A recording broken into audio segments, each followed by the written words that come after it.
Welcome back to Studio Chatter. Recently, Stacey and I attended a movie special event featuring Rachel Hollis, author of the book Girl Wash Your Face. The workshop was called Made from War, and we just wanted to share a little bit about what we learned. Because it was so awesome. Yeah, it was so awesome. So we came out of there feeling energized and ready to tackle the year and tackle some of these 5 points that and we did invite Afua. She just couldn't go that night.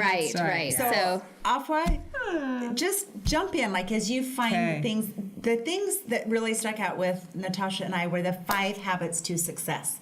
So we were all taking notes really fast on our phone. And so that's what we thought. We could share these. We just thought this would be a great episode to share these with. So Rachel Hollis, there's a ton of people following her on Instagram. She's obviously a motivational speaker. We read the book. She has another book coming out. If you reserve your podcast, if you listen to podcasts, jump on, listen to her podcasts. If you reserve the next book coming, Girl Stop Apologizing, she's even doing some personal coaching, and you get, first dibs at some of the personal coaching. But it's not anything new. And she'll tell you that even if you listen to some of these things, it's everything that you already know. It's everything that's already inside you. And even some of the things Connie was sharing with us today, it's just taking the notes and then taking those steps.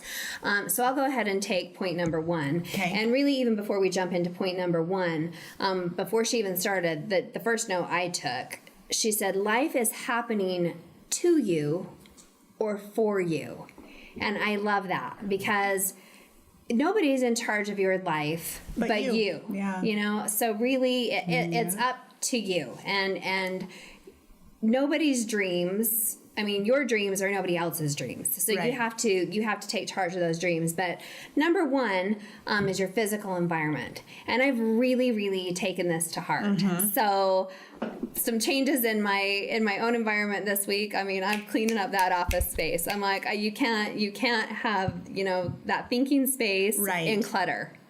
And a lot of people don't ever say that. And in my head, I've always felt like I am happier if my house is somewhat picked up. She said, you know what? If you don't want to clean, hire a cleaner. Yep. By darn, if you can't afford one, then you get your butt out of bed on Saturday morning, put some Celine Dion on, get your kids up, blast the music, and clean your house, because in that way you are going to feel so much better. So she just kind of puts you you know what? You get it cleaned up. Right. Clean your own space. And that was one of the things that she recommended too, to start off the new year, was to make your jam list too. And if you're getting in that funk, to play your music list. So I love that.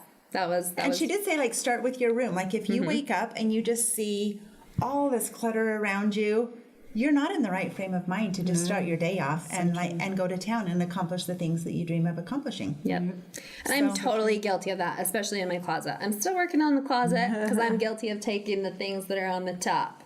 I like those leggings, the black ones, a lot. I go for the black leggings a lot. So working on that one. All right, number 2. Number 2 is your personal health, which she says is your number 1 thing. You have 0% chance at being the successful person you want to be if you are not taking care of your health. She says it's not a size and it's not a look. It's the way you feel. She used to be a size 14. She's 5'2". So she now works out. She has energy for her kids. She got off Diet Coke. She eats healthier. And it's just about taking care of the body that we're given. We get one body. That's true. You already know that. You're so good. Healthy. Yeah, you're really, really good that way. But I love that she was in baby steps too, because she was small challenges to herself. And I love that about her too, because that's breaking, do not break promises to yourself, because you're only responsible to yourself. First it was Diet Coke, then it was dairy, then it was meat. Those would be big for me. I'd be like, all of those, yeah. But baby steps. But personal health, so it's eating good, but also your physical, your activity. And at her seminar, she gets people up and moving and going. So yeah, good energy.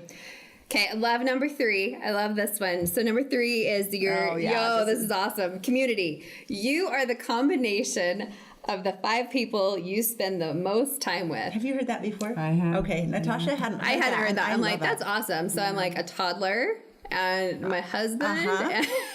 Which she Yeah. totally says. She says, you know, when you're a stay-at-home mom and you have little ones, Yeah. that's sometimes so you feel that's your mental state, that you talk in toddler verse and you don't know Oh, anything. it's so true. I have to say, I think that one affected me because I've been working at home for the last 7 years. I mean, I do a lot of things outside of my, Right. outside of my house too. I mean, I work in the community and I do things, I think, to go outside of my element.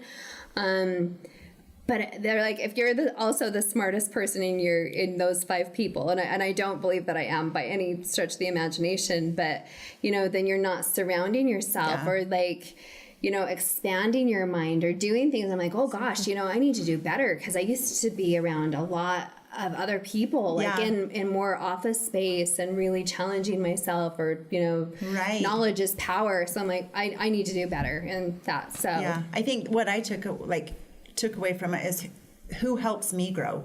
Are there people out there that I want to learn from? And the other thing that really stuck with me in this one is your ignorance is your choice. There's podcasts, there's YouTube, there's self-help books. Yep. Stop making excuses for not knowing something. So I thought that was Yeah, I did love a that. really She's great like, one. yeah, it's all free. Like, don't be a dummy, pretty much. So- yeah, we're gonna run I short know. here. So Okay, this one, number 4. Yep, go. Is it you? Me? Okay. I don't care. Morning routine. Yes. Which I'm a big believer in. Morning routine. Yeah, and I'm bad at this. She said every successful person she knows, she has worked with some of the biggest people out there in the industry. They have a strict morning routine. And people want to know very specifics, like what time do you wake up? What time do you study? How long do you study? What do you study? What do you do to work out? Like, think about it. Talk to other people. See what their morning routine is. If you know everyone on your block is like up at 6 a.m. doing those things that make them better, it's Right. kind of motivating to be like, I want to get up Yes. and get your day going. If by 9 a.m. your personal study, your workout, and your bed's made, you are just going to feel like, Right. I'm off to a good start. I think number 5 goes hand in hand with that too. Habits. yeah. So I think same thing. Like if you're waking up at the same time and making sure that bed is made, and if you're reading a book, or if you're doing things that are very habitual to keep you in those those routines. Yeah, I mean, and it's, what did she say about the tides that rise? Everything kind of falls, will fall into place. And if if you're having the high energy, or if things are falling into place, then kind of all of that will go hand in hand. Okay. Anyway, I feel like we're totally talking around you. It was but it was so like. Did any of these sound like brand new things to your life? No. No. It's just implement. Yeah, implementing them, and all very good though. Like Yeah. so super super good. We wish you could have joined us, but hopefully you benefit from that as well. I loved it. Off to a good start to a Good new start this year. year. Feeling energized and Yeah. ready to go. Thanks for setting it up, Natasha. It was fun. Join us next time. All right, coming up next on Studio Chatter, one of our favorite guests, Connie Sokol, will join us. Don't go anywhere.